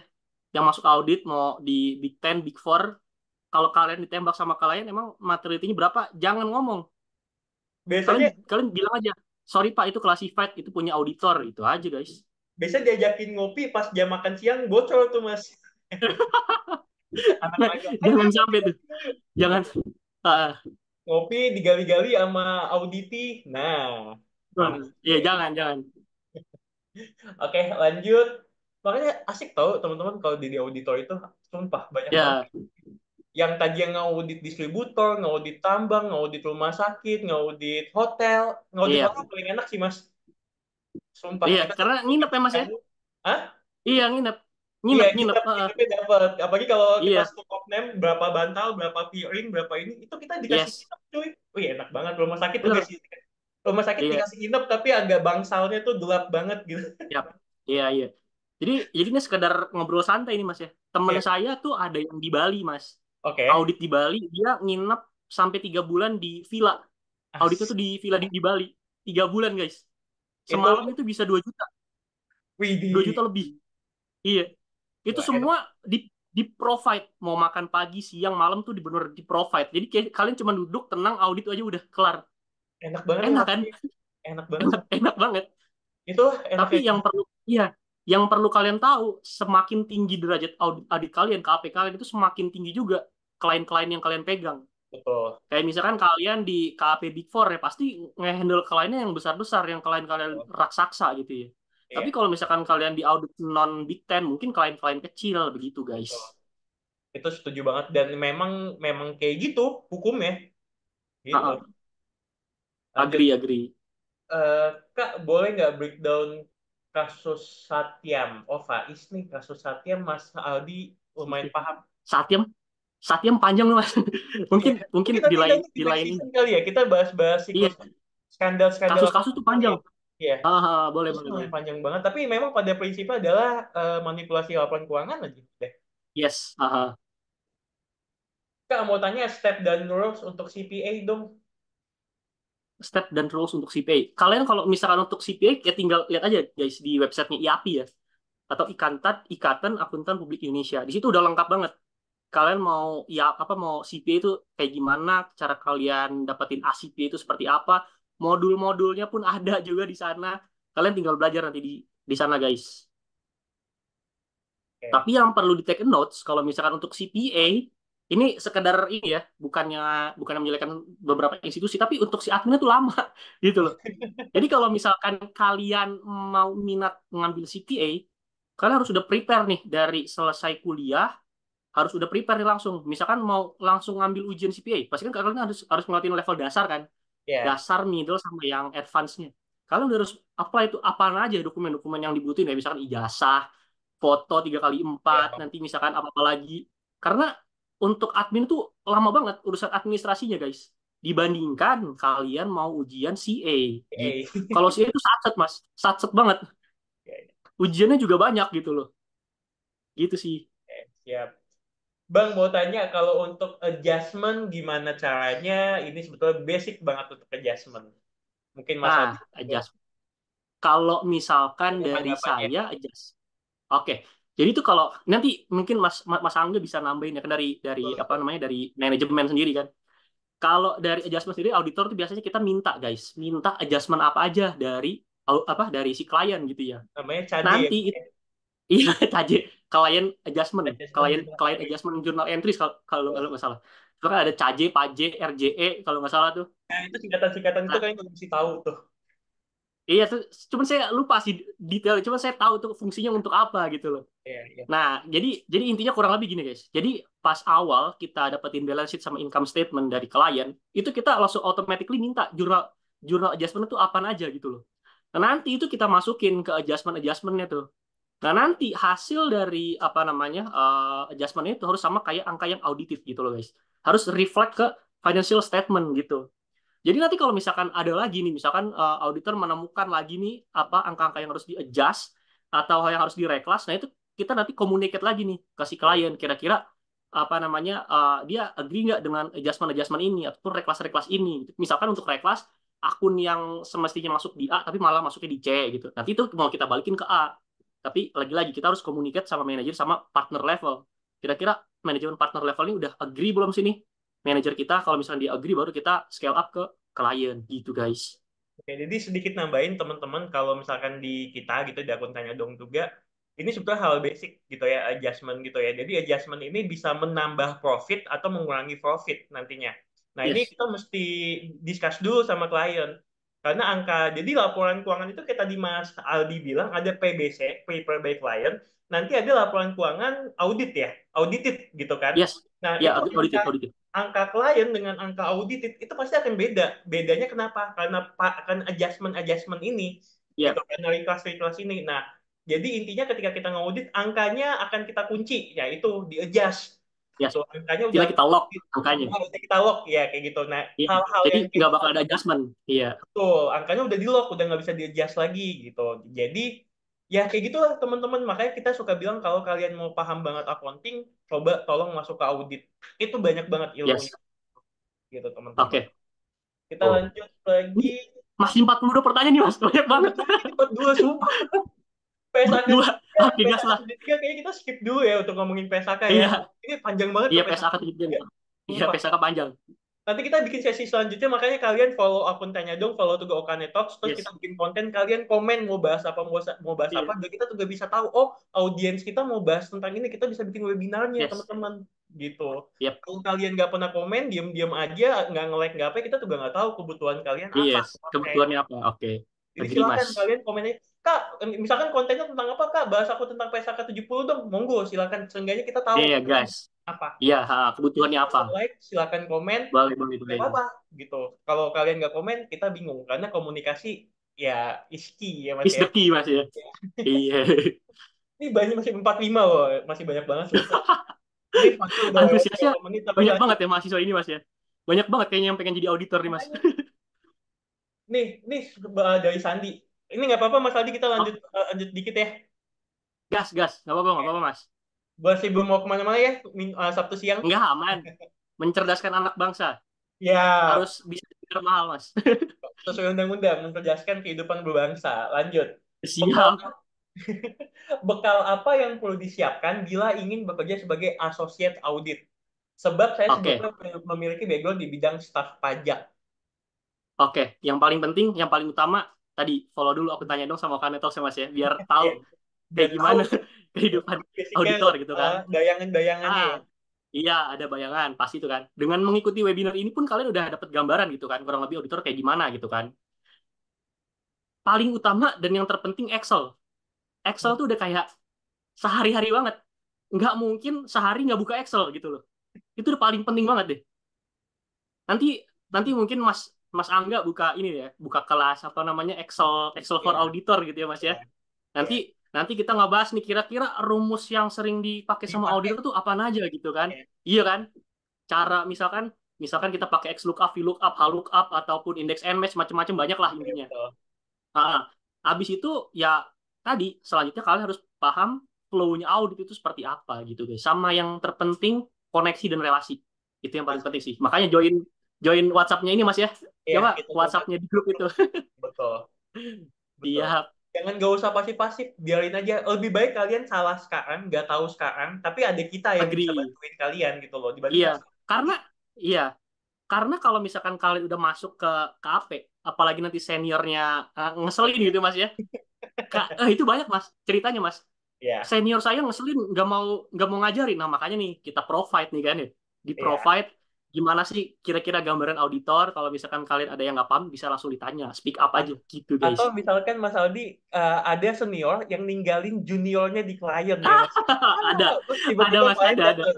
klien datang, Mas Iya, gimana ya Mas ya? Aduh senior gue nggak ada lagi anjing. iya. Itu biasanya intern tuh Mas. Intern Betul. sering sering sering sering tinggal gitu kan. Apalagi Nanti pada saat internnya malah yang jadi tumbal. betul Ini itu. kok kalian auditor minta-minta data mulu gitu kan. Iya. Kalian kan nggak tahu mana yang senior, mana yang junior, mana yang intern kan nggak tahu gitu kan. Biasa Jadi saat semua satu tim tuh kena gitu loh. biasa Iya. subspend ya Mas ya, kalau lagi masa-masa subspend tuh intern tuh yang suka ke sono tuh. Ya, iya betul betul betul. Oke, kita lanjut Mas. Kalau gitu, eh, Kak, kalau mau ngecek BS dan PL tadi tuh mekanisme ceknya seperti apa ya? Kita mau ngecek nih Oh, BS dan iya. PI. Oke, kayak misalkan contohnya untuk BS ya, untuk cash and cash equivalent. Pasti kan kita harus nyamain nih dia di bank account-nya tuh harus tie up ataupun sama kayak yang TB punya tuh. Habis itu kita harus ada perform bank bank reconciliations, bank cut off. Nah, itu harus kita perform juga, guys. Habis itu kayak misalkan untuk bank confirmation itu harus kita dokumentasiin. Makanya tadi kan ada tuh istilahnya not documented, not done. Jadi kalau Ya, misalkan betul. kalian ada confirmation, nah itu harus kalian apa namanya di attach di WP Excel-nya kalian itu gitu. Dan untuk prosedur itu sebenarnya panjang banget guys. Kalau misalkan kalian mau ngebahas satu-satu di akun BS sama PL tuh banyak banget gitu loh. Betul. Begitu guys. Betul banget. Oke, kita lanjut lanjut, lanjut ya. Eh, oke. Ini kita mau jawab semua apa mau nyari satu-satu yang lebih gimana nih, Mas? Yang kira-kira udah kejawab nggak usah kita jawab lagi lah. Oke, siap, Masih siap ya. banyak banget ini mas pertanyaannya. Ya, terkait BKP nanti kita bahas tips kemudian serta oke. Oke, Kak, kalau misalkan berkecimpung di dunia audit harus memiliki sertifikasi CIA atau CPA ya. Kalau misalkan nggak ada sertifikat itu, bisa nggak sih jadi audit? Oke, jadi kalau misalkan CIA kan Certified Internal Audit ya. Kalau Hmm. misalkan tadi lagi sama-sama, kalau misalkan kalian mau jadi internal auditor, better kalian ngambil CIA. Tapi kalau misalkan kalian mau jadi eksternal, ambilnya CPA. Simple as that guys. Jadi segampang itu. Kalian maunya ngambilnya kemana dulu gitu kan? Tapi yang nggak, ya maksudnya nyambung tapi rada nggak nyambung kalau misalkan kalian masuk external auditor tapi kalian punya gelarnya CIA gitu kan. Ya. Karena rata-rata manajer partner tuh CPA, CA, gitu-gitu gelarnya. Jadi yang CIA itu kalau misalkan kalian pengen jadi internal auditor. Gitu guys. Oke. Ini ada studi kasus satu aja nih dari ST. ST ini nih auditornya akun tanya dong nih dia nih. ST. ST. Ah, ST. Kelihatan nggak Mas chatnya ST? enggak, belum yang mana sih? Belum ya? Oke. Jadi ST ini dulu nih auditor dia. Kak mau tanya Ah, tentang CAJE. Jadi klien nitip adjustment nih. Klien titip adjustment. Dulu aku ah, pernah ngaudit akun cash. Kebetulan ah, klien itu punya akun cash yang cash on hand sama nggak on hand. Oke, ada yang on ya. hand, ada yang nggak on hand. Ah, Pas aku minta laporan movement cash-nya atau mutasi cash-nya, ada selisih 500.000 gitu ya. ah, Terus pas dicek klien, kena match ke financial statement, klien nilainya nggak tie up. Oke, ternyata nggak tie up. Harusnya adjustment ah, itu tetap dari auditor atau dari klien ya? Oh, jadi si klien ini sebetulnya udah tahu kalau misalkan ini ada selisih 500.000. Nah, adjustment ini sebetulnya dari klien apa dari auditornya? wah, berat sih Mas ya. Kalau 500.000 tadi kan tergantung tingkat materiality-nya juga sih. Kalau misalkan di saya tuh Mas. Tapi, Kalau misalkan dia below materiality, jadi kita pas gitu loh. lima oke. ratus ribu kita langsung tulis di footnotes-nya imaterial gitu. Oke. Nah, Tapi, sebelum kita ini buat teman-teman lagi ah, sebagai gambaran, kalau saya biasanya kerja, klien titip-titip adjustment itu saya seneng, Mas. Kalau saya, oke. kesannya kenapa? Ah, Kesannya saya jadi kayak nggak kerja nih, karena Mas yang ini selisih ya, adjustment segini, Mas ini selisih ya, adjustment oke. segini ya, gitu ya. Jadi, pajinya juga nggak gitu ada, caje jadinya kan klien adjustment. Tapi Ah, sebetulnya dalam ya. kita audit, apakah lebih banyak adjustment berarti audit itu bekerja dengan baik? Ah, Poin-poinnya. banyak aja. Karena kan auditor itu mesti nyari selisih, temuan, bla bla. Dan ketika kita mengubah Hmm, angka, mesti masuk lewat jurnal. Nggak bisa dong kita ngubah betul, betul. angka semua lewat jurnal adjustment itu kan. Nah, berarti apakah Hmm, mitos yang bilang adjustment semakin banyak, berarti auditornya jalan nih, kerja nih. Gitu. Karena hampir semuanya banyak temuan. Nah, gimana Mas Okan ah, ngadepin itu? kalau kalau lebih banyak temuan pasti kan ini kan kayak rada bermasalah gitu kan. Betul. Tapi rata-rata kalau misalkan dari yang pernah saya temuin itu adjustmentnya nggak terlalu banyak-banyak banget gitu loh Mas. Dan Oke. dan pun kalau misalkan ada mitos itu pun saya juga baru baru dengar gitu kan. Semakin banyak adjustment, semakin banyak audit kerja gitu kan. Pasti kan di awal banget nih kita udah netapin dari yang tadi bilang di apa namanya di scopingnya itu kan. Kira-kira nih Oke. klien ada masalah atau enggak gitu kan. Kalau misalkan ada masalah, ya udah kita nggak usah involve di klien itu. Tapi kalau misalkan kita udah oke nih, kita udah ngeliat dari apa namanya dari background klien, dari scoping yang kita punya, auditor punya, udah oke, ya udah kita bisa bisa bisa apa namanya, bisa rely ke klien itu. Entah itu adjustmentnya sebanyak apapun ataupun beberapa adjustment kita go on aja gitu. Oke. Oke, ST, Wesen mau open mic, monggo. Iya, sebelumnya halo Kak Angga, terus Hai, ST. Aldi. Ya. Iya, Ya, ini mau nambahin juga, sebetulnya hah? nilainya cukup material sih. Misalkan Oke. gini, material kita itu 10 M, tapi ternyata selisihnya Hmm. itu 15 M. Wih, lumayan Oke, banyak. material banget. Oke. Nah, itu. Tapi waktu itu karena kita butuh cepet, jadi agak kelewat tuh. Nah, misalkan nih untuk audit 2024-nya jadinya gimana ya? Sorry, 2000, ya betul, 2024-nya jadinya gimana ya nanti? Oh, itu biasa PSAK 25 tuh, retro. Ngubah lagi PSAK audit sebelumnya. Berarti kasusnya kayak pakai PSAK 25 itu ya, Kak? Iya, betul. Jadi untuk angka angka audit tahun lalu ada salah saji. Hmm. Lagi ke RE tuh nantinya. Gitu. Ada PSAK 25 kebijakan akuntansi sama perubahan estimasi akuntansi itu loh. Biasanya kalau ada salah saji di tahun sebelumnya dan nilainya material, ya berarti ada retrospektif atau apa gitu lah namanya, itu diubah lagi tahun lalunya. Gitu. Biasa dikasih, jadi nanti penyajiannya tahun 2022, terus tahun 2022 dibintangin, tahun 2023 gitu. Yang tanda bintang ini adalah retrospektif. Ada perubahan Ya. salah saji di tahun sebelumnya. Kayak gitu sih biasanya. Nah, biasanya kalau udah kayak gini, berarti auditornya yang tadi nggak kedetek nih. Gitu kan. Karena Hmm. cepat berarti ST lemburannya kurang panjang ST. Udah Berarti terlanjur lemburannya keluar ya Kak ya. bukan Gimana ya? 24/7. Berarti lo kerja mesti 36/36 tuh. Iya, Karena nggak kedetek kalau nilainya gede gitu. Kayak gitu sih ST. Biasanya retro betul sih betul. ST. PSAK 25 biasa penyajiannya. Kayak dulu PSAK 25 Oke. diberlakukan kan kita retro semua tuh. Retro apa retro pes. Ih, lupa namanya apa retrospektif atau apa gitu. Pokoknya ya dibetulin semua gitu. Karena ada kesalahan saji atau kebijakan akuntansinya berubah gitu teman-teman. Gila ST pantas ST udah resign ya. ST tuh udah Tapi resign emang dari auditor. ya aku udah resign. Tapi emang kebetulan kemarin kliennya agak ribet juga sih perumahan. Jadi ya gitu Oh, aplikasinya emang agak kurang provide. Jadi makanya mungkin sering ada selisih gitu. itulah teman-teman. Sebelumnya makasih ya Kak buat ilmunya. Ya, Yap, itu sama teman-teman makanya guys. yang namanya sistem dan accounting mesti bekerja sama ya Mas Aldi ya. Ya, agree banget Mas. Iya, apalagi Flowchart itu jangan jangan jangan kalian lupain guys. Flowchart yang udah kalian pelajarin di kuliah itu kepake banget. betul. Oke, kita ngambil 3 pertanyaan yang waktu kita pernah bahas di grup Mas Aldi. Tunggu Boleh, sebentar boleh, boleh, boleh. Mas Aldi ya. Soalnya tadi ada yang tanya Mas, ini grup yang di WA pertanyaannya nggak dijawab ya? Tunggu. Di WA aja grupnya itu ada 12 pertanyaan apa 15 gitu. Waduh, banyak. Kita cari Oke Mas. 3 atau 4 aja yang agak lebih ini ya, agak lebih ini. Nanti kalau misalkan Flow. mau kita bikin lagi webinar kayak gini, tapi please bantu kita Oke. juga untuk komen dan like konten-konten kita. Komen aja, jadi kita tahu Oke. mau bikin apa. Tunggu bentar ya, pertanyaannya apa ya waktu itu ya? Wait, wait, wait. Tunggu, mencari.